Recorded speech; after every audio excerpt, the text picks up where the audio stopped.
L'aménagement d'une rue partagée sur René-Lévesque continue de faire parler. La Ville présente en ce moment des séances d'échange sur l'insertion du tramway dans le secteur de Saint-Charles-Garnier. 3 scénarios ont été proposés avec différents avantages entourant la coupe des arbres, la circulation automobile et l'accessibilité au tramway. Pour l'instant, les avis semblent partagés entre les différents scénarios.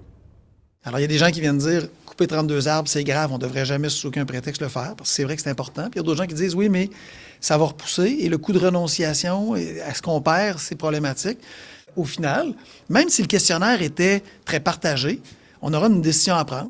Pour les intéressés, la séance de jeudi soir, 19h, sera virtuelle. Et à partir de vendredi jusqu'au 8 mai, tous les citoyens pourront se prononcer dans une consultation en ligne sur la forme que prendra le projet dans ce secteur et dans les quartiers de Sillery et Saint-Sacrement plus largement.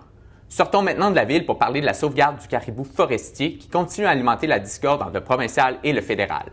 Le ministre de l'Environnement, Stephen Guilbeault, menace d'intervenir pour assurer la survie de l'espèce devant ce qu'il qualifie d'inaction de la part du gouvernement du Québec.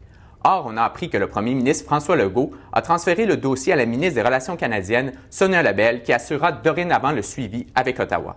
Mais nous, on insiste pour dire que c'est un champ de compétences du Québec. Pour ce qui est du dossier sur le fond, ce qu'on essaie de trouver, c'est un équilibre. Et pour ceux et celles d'entre vous qui avaient l'habitude de célébrer la Saint-Jean sur les plaines d'Abraham, vous serez heureux d'apprendre que c'est le grand retour du spectacle de la Fête nationale après 2 ans d'absence. L'an passé, c'était un spectacle enregistré au manoir Richelieu qui avait été diffusé à la télé le 24 juin. Avec ce grand retour, est-ce que vous ferez partie de la fête? Pour plus de détails et d'autres nouvelles, consultez l'appli info de Radio-Canada. Passez une bonne journée.